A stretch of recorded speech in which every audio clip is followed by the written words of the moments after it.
Del libro de ejercicios de un curso de milagros, segunda parte, introducción. Las palabras las utilizaremos únicamente como guías de las que no vamos a depender, pues lo único que nos interesa ahora es tener una experiencia directa de la verdad. Seguiremos pasando un rato con él cada mañana y cada noche. Dedicaremos tanto tiempo como sea necesario a fin de lograr el objetivo que perseguimos. Seguiremos utilizando un pensamiento central para introducir nuestros periodos de descanso y para calmar nuestras mentes. Venimos a Él teniendo únicamente su palabra en nuestras mentes y en nuestros corazones y esperamos a que dé el paso hacia nosotros que nos ha dicho a través de su voz que no dejaría de dar una vez que lo invitásemos. Le extenderemos esa invitación y Él lo aceptará. Siéntate en silencio y aguarda a tu Padre. Era dispuesto que vendría una vez que haya reconocido que tu voluntad es que Él venga. Hemos procurado encontrar el camino siguiendo al guía que nos enviaste. Tu mano nos ha sostenido. Tus pensamientos han arrojado luz sobre las tinieblas de nuestras mentes. En lugar de palabras, solo necesitamos sentir su amor. En lugar de oraciones, solo necesitamos invocar su nombre. Y en lugar de juzgar, solo necesitamos aquietarnos y dejar que todas las cosas sean sanadas. Cada cierto tiempo se incluirán temas de especial relevancia, cuya lectura debe preceder a la de nuestras lecciones diarias y a los periodos de experiencia profunda e inefable que deben seguir a esto. Estos temas especiales deberán repasarse cada día y reflexionar sobre ellos por un rato antes de cada uno de esos santos y benditos instantes al día.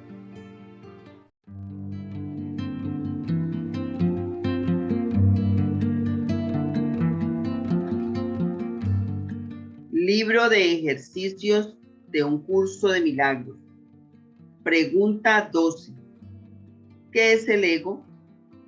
El ego no es otra cosa que idolatría, el símbolo de un yo limitado y separado, nacido en un cuerpo condenado a sufrir y a que su vida acabe en la muerte.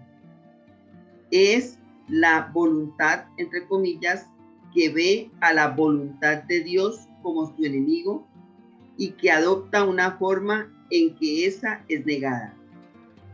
El ego es la, entre comillas, prueba de que la fuerza es débil y el amor temible. La vida en realidad es la muerte y solo lo que se opone a Dios es verdad. El ego es demente, lleno de miedo, se alza más allá de lo omnipresente, apartado de la totalidad y separado de lo infinito. En su demencia, cree también haber vencido a Dios y desde su terrible autonomía, entre comillas, ve que la voluntad de Dios ha sido destruida. Sueña con el castigo y tiembla ante las figuras de sus sueños. Sus enemigos que andan tras él, queriéndolo asesinarlo antes de que él pueda proteger su seguridad, atacándolo primero. El Hijo de Dios no tiene ego. ¿Qué puede saber él de la locura o de la muerte de Dios cuando mora en él? ¿Qué puede saber de penas o de sufrimientos cuando vive en la dicha eterna? ¿Qué puede saber del miedo o del castigo, del pecado o de la culpabilidad, del odio o del ataque, cuando lo único que le rodea es paz eterna, por siempre imperturbable y libre de todo conflicto en la tranquilidad y el silencio más profundo? Conocer la realidad significa no ver al ego ni a sus pensamientos, sus obras o actos, sus leyes o creencias, sus sueños o esperanzas, así como tampoco los planes que tiene para su propia salvación, ni el costo que conlleva creer en él. Desde el punto de vista del sufrimiento, el precio que hay que pagar por tener fe en el ego es tan inmenso que la ofrenda que se hace a diario en su tenebroso santuario es la crucifixión del Hijo de Dios. Y la sangre no puede sino correr ante el altar donde sus enfermizos seguidores se preparan para morir. Una sola azucena de perdón, no obstante, puede transformar la oscuridad en luz y el altar a las ilusiones en el templo a la vida misma. Y la paz se les restituirá para siempre a las santas mentes que Dios creó como su Hijo amado, su morada, su dicha y su amor, completamente suyas y completamente unidas a Él. Del libro de ejercicios de un curso de milagros, lección 335. Elijo ver la impecabilidad de mi hermano. Perdonar es una elección. Nunca veo a mi hermano tal como es, pues eso está mucho más allá de la percepción. Lo que veo en él es simplemente lo que deseo ver, pues eso es lo que quiero que sea verdad. A eso es a lo único que respondo, por mucho que parezca que es a los acontecimientos externos. Elijo lo que deseo contemplar, y eso, y solo eso, es lo que veo. La impecabilidad de mi hermano me muestra que quiero contemplar la mía propia, y la veré, puesto que he decidido ver a mi hermano en la santa luz de su inocencia. ¿De qué otro modo podría restituírseme tu recuerdo, sino viendo la inocencia de mi hermano? Su santidad me recuerda que Él fue creado uno conmigo y semejante a mí. En Él encuentro mi ser y en tu Hijo encuentro asimismo el recuerdo de ti. Anexo a un curso de milagros. Manual de psicoterapia. Capítulo 2. El proceso de la psicoterapia. Sección 4. El proceso de la enfermedad. De la misma manera en que toda terapia es psicoterapia, del mismo modo toda enfermedad es enfermedad mental. Es un juicio acerca del Hijo de Dios y todo juicio es una actividad mental. Un juicio es una decisión que se toma una y otra vez contra la creación y su creador. Es la decisión de percibir el universo como tú lo habrías creado. Es decidir que la verdad puede mentir y que es una mentira. ¿Qué otra cosa entonces puede ser la enfermedad sino una expresión de aflicción y culpa? ¿Y por qué sollozaría a alguien sino por su inocencia? Una vez que al Hijo de Dios se le considera culpable, la enfermedad es inevitable. Esto es lo que ha pedido y por ende es lo que recibirá. Todos los que piden enfermedad se han condenado a sí mismos a buscar remedios que no los pueden ayudar, pues han depositado su fe en la enfermedad y no en la salvación. No hay nada que un cambio de mentalidad no pueda hacer, pues todas las cosas externas no son sino sombras de una decisión ya tomada. Si se cambia la decisión, ¿cómo podría su sombra no cambiar? La enfermedad no es más que la sombra de la culpa, grotesca y fea, puesto que imita la deformidad. Si una deformidad se ve como real, ¿cómo podría su sombra no ser deforme? Una vez que se ha decidido que la culpa es real, el descenso al infierno sigue paso a paso su inevitable trayectoria. La enfermedad, la muerte y la miseria fustigan ahora la tierra en implacables oleadas, a veces simultáneamente y otras en siniestra sucesión. Todas estas cosas, no obstante, por muy reales que puedan parecer, son solo ilusiones. ¿Quién podría tener fe en ellas una vez que han entendido esto? ¿Y quién podría no tener fe en ellas hasta que lo entienda? La curación es terapia o corrección, y como ya hemos dicho, volveremos a repetir, toda terapia es psicoterapia. Curar al enfermo no es sino ofrecerle este entendimiento. La palabra cura, entre comillas, ha caído en desprestigio entre los terapeutas más respetables, entre comillas, del mundo, y con toda razón, pues ninguno de ellos puede curar y ninguno de ellos entiende lo que es la curación. En el peor de los casos, le otorgan realidad al cuerpo en sus propias mentes. Y una vez que han hecho esto, apelan a la magia para curar los males con las que sus mentes dotaron al cuerpo.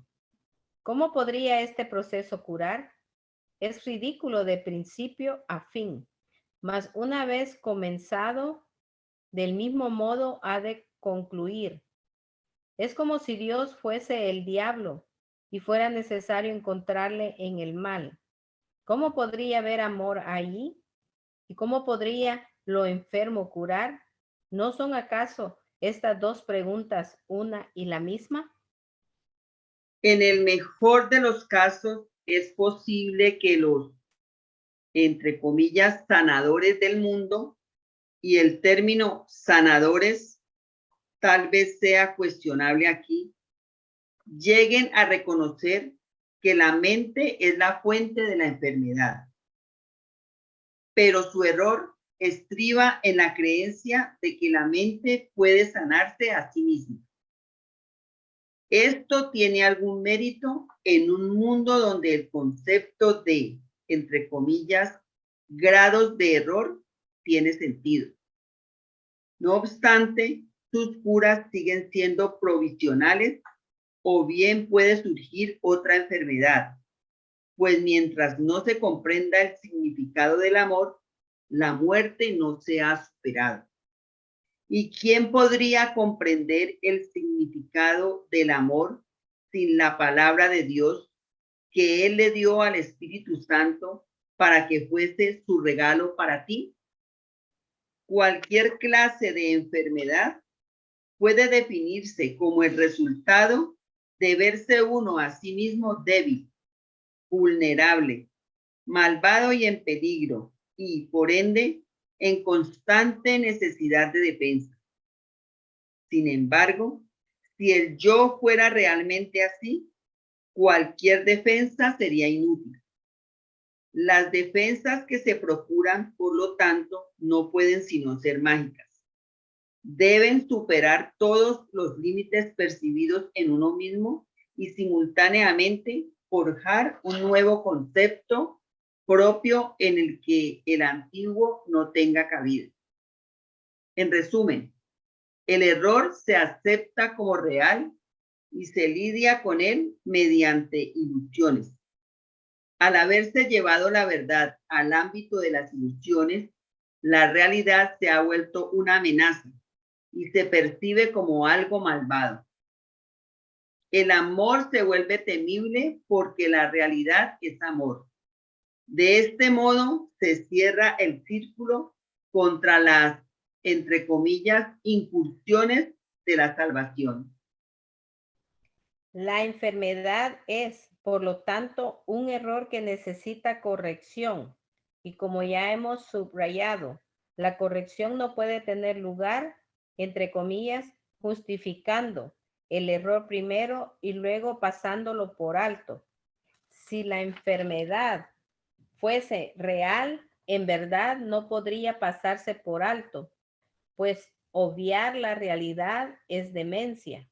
No obstante, el propósito de la magia es hacer que las ilusiones sean verdad mediante una percepción falsa Eso no puede curar porque se opone a la verdad.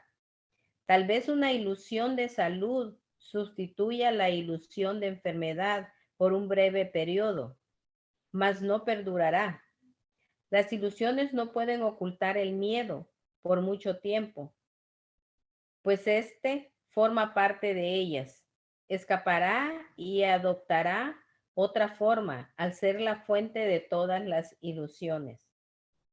La enfermedad es demencia porque toda enfermedad es enfermedad mental y en esto no hay grados. Una de las ilusiones que hace que la enfermedad se perciba como real es la creencia de que puede variar de intensidad, que el grado de amenaza es distinto según la forma que adopte.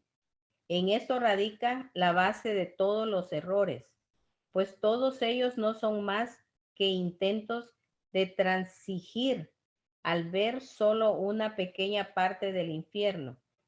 Esto es una burla tan ajena a Dios que por siempre ha de ser inconcebible, pero los dementes lo creen porque están locos. Un loco defiende sus ilusiones porque ve en ellas su salvación. Por lo tanto, atacará a todo aquel que trate de salvarlo de ellas, al creer que está siendo atacado por él. Este curioso círculo de ataque-defensa es uno de los problemas más difíciles que debe enfrentar el psicoterapeuta. De hecho, esa es su tarea principal, la esencia de la psicoterapia. Al terapeuta se le ve como alguien que está atacando la posesión más preciada del paciente. 2 puntos. Su propia imagen. Y puesto que esta imagen se ha convertido en la seguridad del paciente tal como él la ve, el terapeuta no puede sino ser percibido como una verdadera fuente de peligro que hay que atacar e incluso matar. El psicoterapeuta, pues, tiene una enorme responsabilidad. Debe hacer frente al ataque sin atacar y, por consiguiente, sin defenderse. Su tarea consiste en demostrar que las defensas no son necesarias y que la indefensión es fortaleza. Esa debe ser su enseñanza si quiere que su lección sea que la cordura es seguridad. No puede hacer suficiente hincapié en el hecho de que el demente cree que la cordura es una amenaza. Este es el corolario del, entre comillas, pecado original. 2 puntos. La creencia de que la culpa es real y de que está plenamente justificada. Por lo tanto, la función del psicoterapeuta consiste en enseñar que la culpa, al ser irreal, no tiene justificación ni ofrece seguridad alguna. Por consiguiente, siempre será indeseable, además de irreal. Esta única doctrina de la salvación es la meta de toda terapia, pues alivia la mente de la insensata carga de culpa que tan fatigosamente arrastra, y de este modo la curación se logra. No se cura al cuerpo, simplemente se le reconoce como lo que es. Si se percibe correctamente, se puede entender su propósito. ¿Qué necesidad hay entonces de enfermedad? Con este único cambio, todo lo demás vendrá por añadidura. No hay necesidad de complicados cambios. No hay necesidad de largos análisis, ni de discusiones o búsquedas fatigosas. La verdad es simple, al ser una y la misma para todos. Gracias por estar aquí en este instante santo, acompañándome en este año, en donde nuestro propósito es hacer el año santo. Pero quiero recordarte muy quedamente lo que dice la introducción a los ejercicios de este libro de Un Curso de Milagros. En su párrafo 1, la introducción dice lo siguiente: para que los ejercicios de este libro de ejercicios tengan sentido para ti, es necesario como marco de referencia disponer de una base teórica como la que provee el texto. Es la práctica de los ejercicios, no obstante, lo que te permitirá alcanzar el objetivo del curso. Una mente sin entrenar no puede lograr nada.